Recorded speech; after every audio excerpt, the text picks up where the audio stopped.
uwingi. Mungu aliziumba mbingu na nchi na vitu vyote vilivyo. Haleluya. Sasa tuanze kuelewana hapa. Mbingu ni nini na nchi ni nini? Biblia inayosema Mungu aliziumba mbingu na dunia. Hapana, Mungu hakuumba dunia. Mungu aliziumba mbingu na nchi. Full stop. Bibi harusi, ngoja ukae bibi harusi. Yakata kupita haya. Maana wewe ndio mgeni wetu ndani huko. Sisi wote wenyeji. Yasikupite mama. Yasikupite mama, sawa? Tunakupenda sana. Nini nimesema watoto msiwaache kule? Nataka niwaeleze kitu sasa.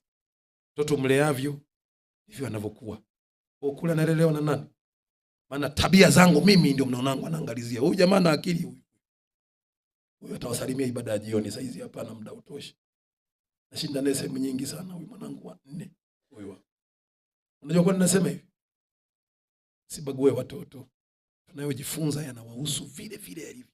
Sababu ukisema wewe sisi tunajifunza ya kikubwa, wenyewe wanajifunza ya kitoto, sio kweli. Wao wanafahamu mengi kuliko hata wewe.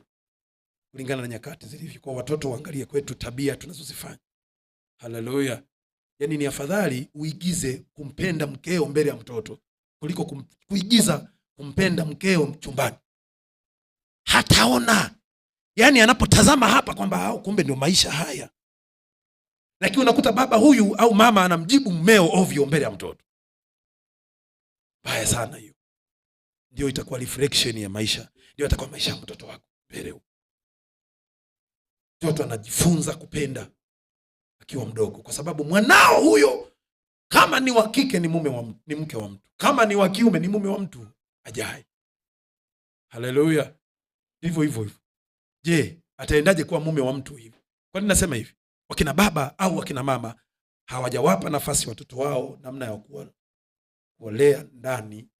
Kwa yule mtoto anahitaji malezi ya mzazi. Kwa sababu hayapati, anaenda kwa baba fulani huko kuhitaji msaada. Maana mwanao hakupati baba, hakupati mama, huko bize na vigenge. Nakaa kwenye kigenge asubuhi mpaka saa 7 za usiku. Unarudi nyumbani watoto wameshalala muda mrefu.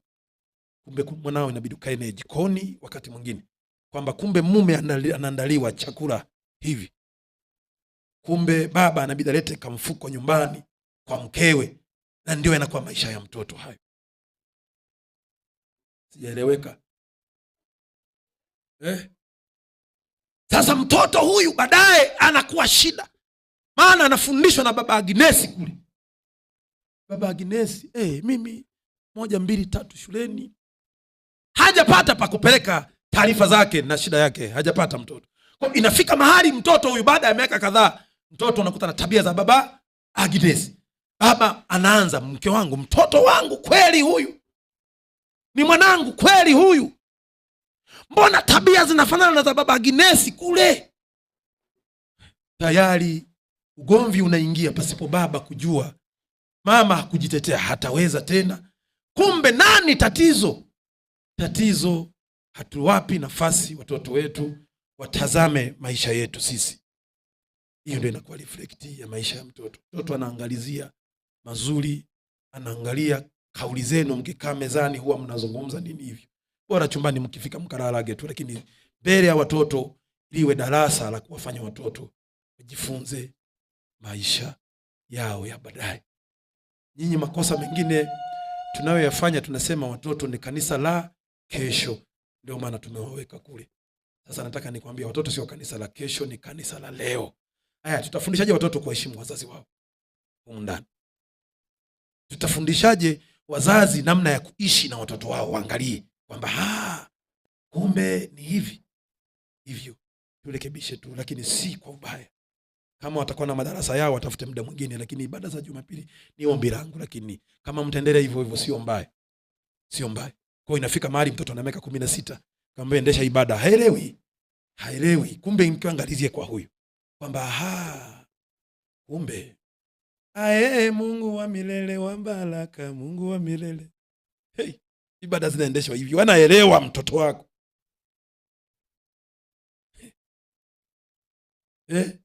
Hivyo. Bwana Yesu asifiwe sana. Nasema hivi, na mtoto mimi sasa hivi na miezi miwili, anafunga tarehe 31, miezi miwili. Mwanangu mdogo sana, fimbo ataanza akifikisha miezi mitatu. Maana saizi ananielewa, nikita tu dadi, unakuta kamegeuka. Sasa mdogo miezi mitatu, fimbo zina. Kiukweli kabisa, mkunje akiwa bado mbichi. Mithali anasema mlee mtoto katika njia impasayo, naye hataiacha. Mnasema inawezekanaje? Kwa nini inawezekana? Mitoto yetu sasa hivi muda wa saa 7 inacheza puru. Saa 7 mchana anacheza puru, muda wa kazi. Ndio malezi hayo. Puru muda wa kazi, mtoto wanabeti, mtoto inabeti kweli kweli. Inafika mahali njaa imeanza, maana ni saa 7. Baada ya masaa mawili au saa moja njaa itaanza. Anafanyaje? Anaanza kuangalia kitenge cha mama alipoanika kwenye kamba. Unaelewa? Anaenda kuchukua kitenge chako cha 30,000, anaenda kukiuza, ananunua chips za boko. Au anaenda kubeti tena. Kubeti kama kanisani kuna watu wanabeti. Acha. Kwa nini nasema hivi? Tunasema serikali imehalalisha zawadi. Eti serikali imehalalisha kubeti, sio dhambi. Yaani kamari sio dhambi. Eti kwa sababu serikali inachukua mapato kwenye hicho tunachokifanya. Kwa ni sawa tu, serikali kama imehalalisha ni sawa. Yesu alisema vya Kaisari, mwachie Kaisari. Vya Mungu. Unaelewa? Sisi vya Kaisari ni washamba sana. Iwe hivyo. Lakini kwa Mungu ni wenyeji. Yaani wale matendo yetu sisi wafanye wale waseme pale salama. Tunafanana tu. Tufue ni toro na bakura, tufue ni toro. Tena sisi ni wataalamu, ukianza kusimulia vya akule mwe. Unakuta unaweza, unaelezea mpaka unakuta yani unafaa vya kijinga. Kumbe muda huo basi zungumza habari za Kristo. Tukikaa nao tuzungumze habari za Yesu. Waseme kweli hatufanani nao. Nani hatufanani nao kweli? Kwa sababu hata ukitazama mtu wa kule, kuta midomoni kwao, wengine meno hamna, wengine midomo mieusi, utafikiri jikoni kwa mchoma chips. Yaani hatufanani kabisa. Sisi tuko smart bwana, tuko sawa. Tuko vizuri. Kwa wale wa kule utasikia huyu mpeleke kwa warokole. Yaani kwa huyu salama yake ni kule. Hata Waislamu wanajua kwamba sisi hatufanani nao. Wanafunzi wanasema kwa nini unafundisha kwa mifano? Wanamwambia Mungu Bwana wao, kwa nini unafundisha kwa mifano? Akasema ili wasikie lakini wasielewe. Heri ninyi mliojaliwa kuzijua siri za ufalme wa mbinguni, lakini wao hawazijui. Sisi hatufanani nao. Natamani kila siku kusema kwamba tutamani wao wawe kama sisi. Sisi hatufanani nao. Yaani tuko mbali sana.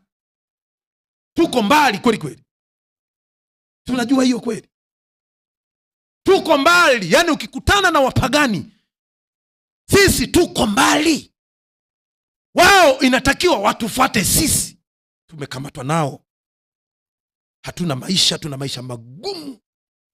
Chungaji amesema fungu la 10 hajapita hata mmoja. Fungu la 10 kweli. Kwani fungu la 10 shingapi? Fungu la 10 ni kile ulichokipata. Hata kama ulipata shilingi 2,000, shilingi 200 weka kwenye bahasha. Peleka madhabahuni. Ile pesa maana yake unasema Mungu nakurudishia vya kwako. Sio vya mchungaji. Mungu nakurudishia vya kwako. Lakini Mungu kwa sababu ni roho, kwa Mungu amejidhihirisha na sisi mwilini ndani ya mchungaji wetu. Unapopeleka sema Mungu nimekuletea vitu vyako. Malaki 3 mstari kuanzia wa 8 mpaka 12. Andika, utaenda kusoma nyumbani maana muda haututoshi. Malaki 3 andika mstari kuanzia wa 8 mpaka wa 12. Anasema mumeniibia. Yaani Mungu anasema mumeniibia, hamleti zaka kamili, sio sadaka kamili. Zaka kamili nyumbani kwangu. Nyumbani wapi? Kwangu. Mungu anasema nyumbani kwangu. Mungu mai kumuona wewe? Anasema nalikuwa uchi hamukunivika. Mungu anavaa, maana ni roho anavaa. Kwa hatushiti kwamba kumbe Mungu ameingia kwa huyu mtu ili aje kwangu waziwazi. Mtazame mchungaji kwamba Mungu wewe ndio uliyeniumba mimi. Kama mzazi aliyekuzaa wewe, wanamuiteje? Mzazi aliyekuzaa anasema mheshimu babako na mamako ili hii siku zako zipate kuwa nyingi. Baba anaweza kaongezea siku zako na mamako. Kwa nini wanaongezea siku zako na kwa nini unaweza kuongezea siku zako? wazazi. Sasa na uwezo wa kuongeza siku zako wanautoa wapi? Halo, wanautoa wapi uwezo wa kuongeza siku zako? Kwa nini wanaweza kuongeza siku zako? Wanavyotuombea kwa Kiswahili cha kawaida wanaoita mzazi ni Mungu wangapi? Lakini kwenye Biblia hapa hapo panaposema mzazi ni Mungu wa pili hapa hapo. Kwa mzazi ni kopi ya Mungu. Haleluya. Mzazi sio Mungu wa pili, ila ni kopi ya Mungu. Mungu ni mmoja tu. Si Biblia imesema kwenye Yohana 17 mstari wa 3. Bwana Yesu asifiwe sana. Zaka ni kile kidogo unachokipata. Toa cha Mungu. Yupo kijana wangu mmoja anasema, baba, ili nisiibe mimi zaka, nikipiga tripu moja na bajaji, nikirudi naangalia kile ambacho nimefikisha huku, nachomoa. Kama nilipata 2,000 nachomoa shilingi 200 ya Mungu, naweka kwenye draw pembeni huku, nisiibe. Anasema mmeniibia, hamleti zaka kamili. Ndio maana tunaishi